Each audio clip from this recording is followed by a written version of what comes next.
राष्ट्रीय पत्रकार मोर्चा भारत के महासम्मेलन का एक भाग आपके सामने प्रस्तुत किया। अब जो उसका दूसरा पार्ट है वो आपके सामने प्रस्तुत कर रहा हूँ। दूसरा पार्ट भी अपने आप में बड़ा अनूठा हुआ। ये कि हमने हमारी जो विभूतियाँ हैं, जैसे डॉक्टर अब्दुल जी कलाम साहब है, विवेकानंद जी हैं, मुंशी प्रेमचंद जी हैं, डॉक्टर राजेंद्र जैन जी हैं, सूर्यनारायण व्यास जी हैं, और सौभाग्यमल जी जैन जो शिक्षाविद हैं वो हैं, बाबूलाल जी जैन हैं, और पूर्व मंत्री बाबूलाल जी जैन हैं, और हमारे मुख्यमंत्री जी डॉक्टर मोहन जी यादव जी के पिता श्री पूर्णचंद जी यादव हैं, श्री श्यामलाल जी गौड़ जो पूर्व महापौर है उनका भी स्मरण किया गया, मान सिंह राय जी का भी स्मरण किया गया, रजत प्रकाश जोरी जी का भी स्मरण किया गया। इस तरीके से यह स्मरण समारोह संपन्न हुआ। स्मरण में जो बातें कही गई, कुछ लोगों को, हमारे नए साथियों को पता नहीं था, उनको भी सब पता लगा, तो वे भी बड़े अच्छे प्रभावित हुए, उन्होंने भी सब कुछ किया। उसके बाद में यहाँ पर पत्रकारों का सम्मान समारोह भी किया गया। दूर दूर से आए थे, राजस्थान से थे, छत्तीसगढ़ के पत्रकार थे, भोपाल के थे, मंदसौर के थे, नीमच के थे और अन्य जगहों के पत्रकार थे। सबका सम्मान किया गया, सब बड़े प्रसन्न हुए। और हमारे यहाँ पर जो हर समारोह में बड़ा सक्रियता से कदम उठाते हैं, श्री चिंतामणि सोलंकी जो माली गुजराती माली समाज से हैं उनका किया गया, और माली समाज के दो विभूति द्वारका चौहान जी और पहलवान जी का भी स्मरण किया गया। यानी हर प्रकार से हमने हर समाज के हर तबके का जो विभूति रहे उनका सम्मान किया।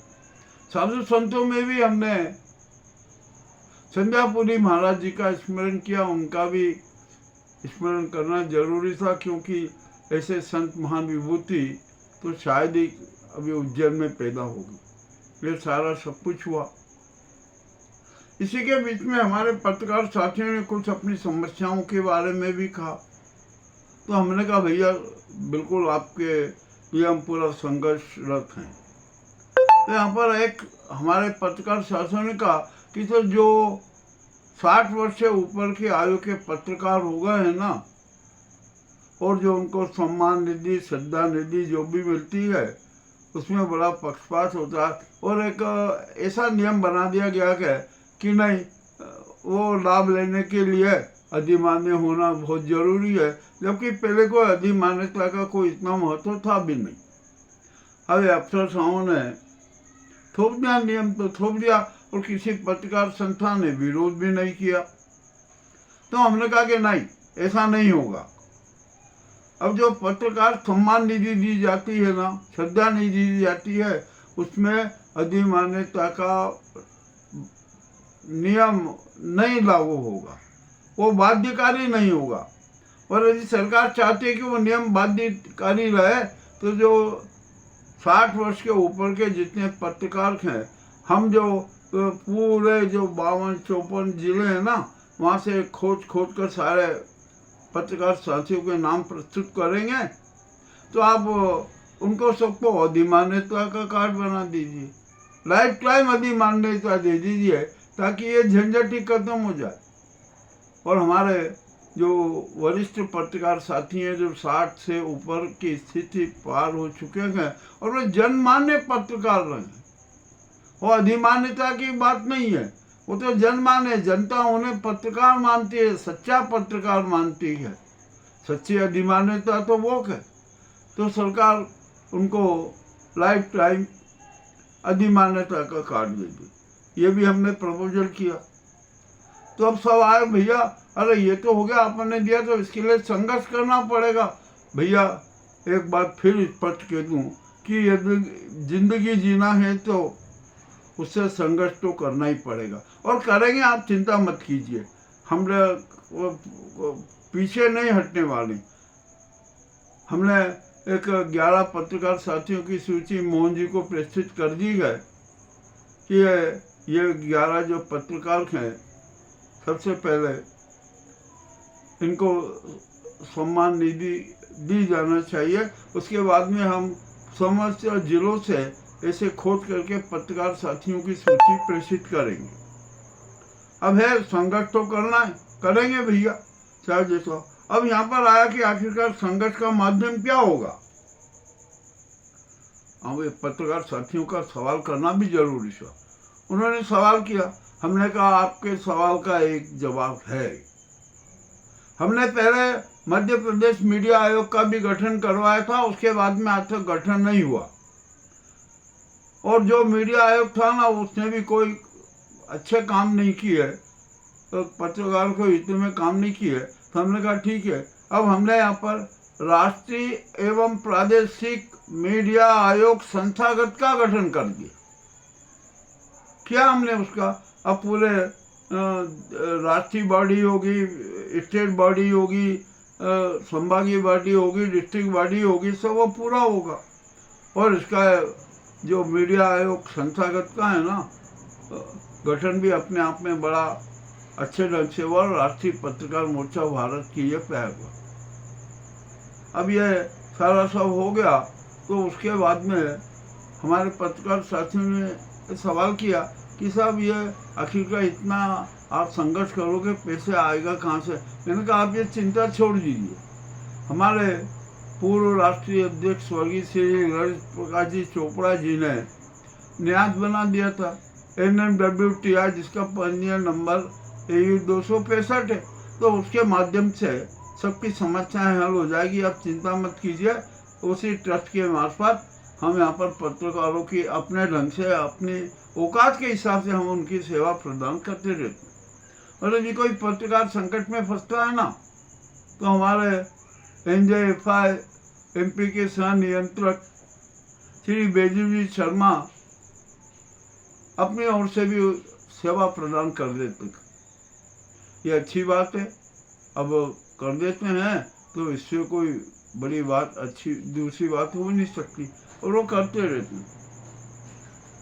अब यहाँ पर एक बहुत ही मजेदार और घटना हुई।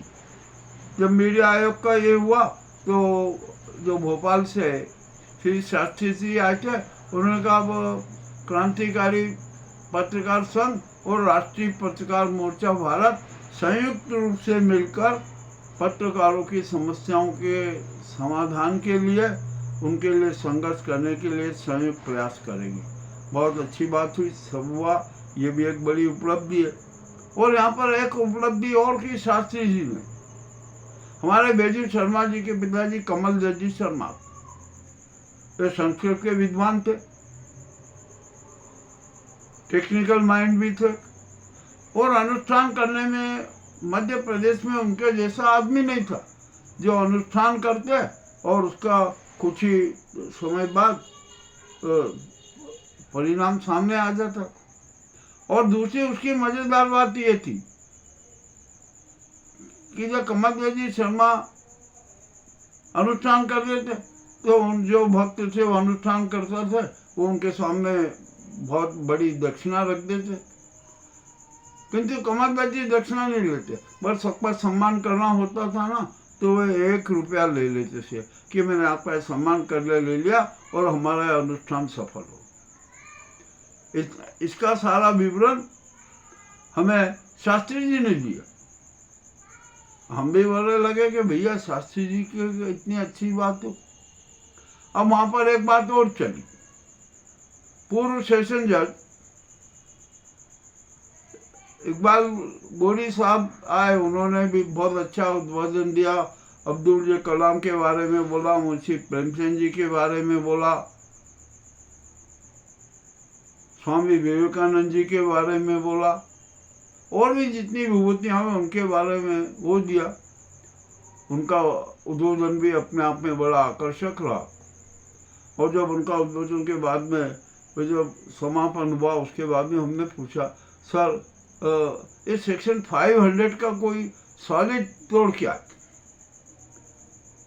तो वे बड़े मुस्कुराते हुए कि उन्होंने कहा कि यादव जी, ये सेक्शन 500 का तोड़ आप मुझसे पूछ लो, आपने तो कितने सेक्शन 500 के प्रकरण न्यू ही निपटा दिए। अरे मैंने कहा नहीं साहब, हम तो बहुत छोटे लोग हैं, हमें कानूनी प्रक्रिया क्या समझे, फिर भी आप हमें बताइए। तो उन्होंने एक ही शब्द में कह दिया कि आप जो प्रथा एडॉप्ट करते हैं ना, आप जो आर्गुमेंट करते हैं, आप जो तथ्य देते हैं ना, वही बस उसकी रेमेडी है, और ऐसे ही रेमेडी दे दीजिए, सेक्शन 500 अपने आप में समाप्त हो जाएगा। अब हम तो बहुत छोटे लोग हैं, कोई कानूनविद है नहीं, वो दिया। अब यहाँ पर एक बहुत बड़ा निर्णय हुआ है, इतना बड़ा निर्णय हुआ है कि जिसकी कोई सीमा नहीं।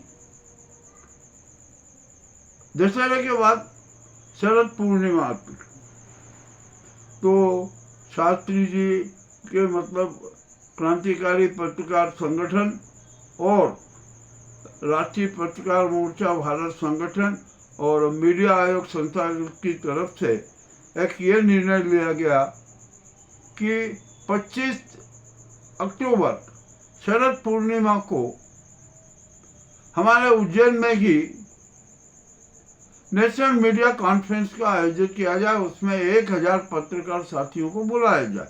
यह प्रस्ताव सर्वानुमति से स्वीकृत हो गया। हम उसकी तैयारी में लगे, बहुत अच्छा होगा और शानदार समारोह होगा।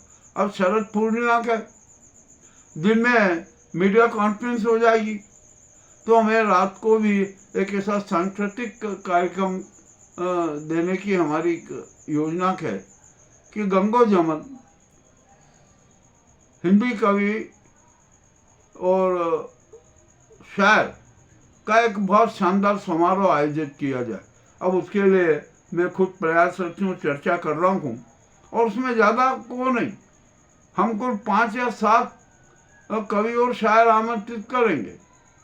चाहे समारोह रात भर चलता रहे, कोई दिक्कत नहीं है, काव्य कार्यक्रम है ना, रात भर भी चलता रहे तो कोई आपत्ति नहीं है।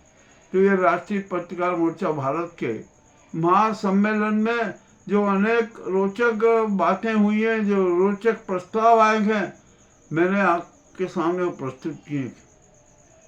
आपको कैसे लगे ये हमें अवश्य बताएं। अब हमारे कुछ साथियों ने सम्मेलन के बारे में जो भी विवरण डाला ना, हम उनका भी आभार मानते हैं, और जो कुछ कमियां थी वो मैंने अपने भाग 1 और 2 में पूरी कर दी।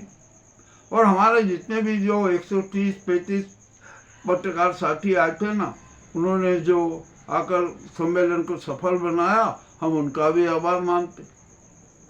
हमारे यहाँ पर बहुत अच्छे लोग हैं, हमारे चिंतामन जी हैं, बैजू शर्मा जी हैं, और भी अनेक साथी हैं। सबने सक्रियता से काम किया। अब खालिक मंसूरी जी ने भी बहुत काम किया, अरविंद जैन जी ने भी बड़ी सक्रियता से किया, प्रदीप जैन जी ने भी सक्रियता से काम किया, चिंतामन सोलंकी जी ने भी सक्रियता से काम किया, और अन्य साथी थे ना, जैसे होशंगाबाद से महेश यादव आए थे, भोपाल से दया शंकर कुशवाहा जी आए थे, और सबने पूरा मेहनत किया, अच्छा किया। और हमारे एक जो भोजन इतना हुआ ना, वो इतनी तारीफ हुई, इतनी तारीफ हुई, सभी ने कहा कि ये तो बहुत ही शानदार भोजन हुआ। तो हमारे जिन साथी ने भोजन बनाया था ना, उनकी टीम का भी हमने आभार व्यक्त किया कि भैया हमेशा ऐसे ही कृपा बनाए रखना और ऐसा ही भोजन बनाते रहना, ताकि हमारे पत्रकार साथी और हमारे अतिथि सभी प्रसन्न होते रहें। तो ये जो राष्ट्रीय पत्रकार मोर्चा भारत का जो सम्मेलन हुआ ना, उसका दूसरा पार्ट भी आपके सामने प्रस्तुत है। मैंने भी अपनी मजबूरी, अब मैं इतना लंबा वीडियो नहीं बना सकता, एक बहुत बच्चा मोबाइल है, उसके मार्फत बनाया, तो भाग 1 बन गया, अब तो भाग 2 भी बनाना पड़ा। अब मैं कर रहा हूँ पूरा, मोबाइल चेंज हो जाएगा तो और ये दिक्कत नहीं आएगी। मगर अब एक बहुत बड़ी और बात वो रखी कि हम तो सम्मेलन करते हैं, निष्पक्षता से करते हैं, ईमानदारी से करते हैं और बिना चंदे के करते हैं। हम किसी से चंदा वंदा कुछ भी नहीं लेते। और हमारे जो बेजू शर्मा जी है, चिंतामन जी है, अरविंद जी हैं और भी है, हम सब मिलकर एक इतना अच्छा शानदार कार्यक्रम कर लेते हैं, इसमें कोई शंका नहीं है। तो अब जो 25 अक्टूबर को जो भव्य समारोह होगा ना, नेशनल मीडिया कॉन्फ्रेंस, उसमें संवाद संकेत 2026 एक स्मारिका का भी प्रकाशन किया जाएगा। उसका भी संपादक मंडल बहुत जल्दी से गठित हो जाएगा। तो ये सारी जो एक छोटा चांस है, ये कोई वो नहीं है। 130-35 पत्रकारों के बीच में बैठकर जो ये निर्णय हुआ है ना, ये अपने आप में राष्ट्रीय स्तर का है, ये कोई यहाँ प्रादेशिक स्तर का नहीं है। तो हर अच्छी भावनाओं के साथ यदि काम किया जाता है तो उसके परिणाम भी अच्छे आते हैं।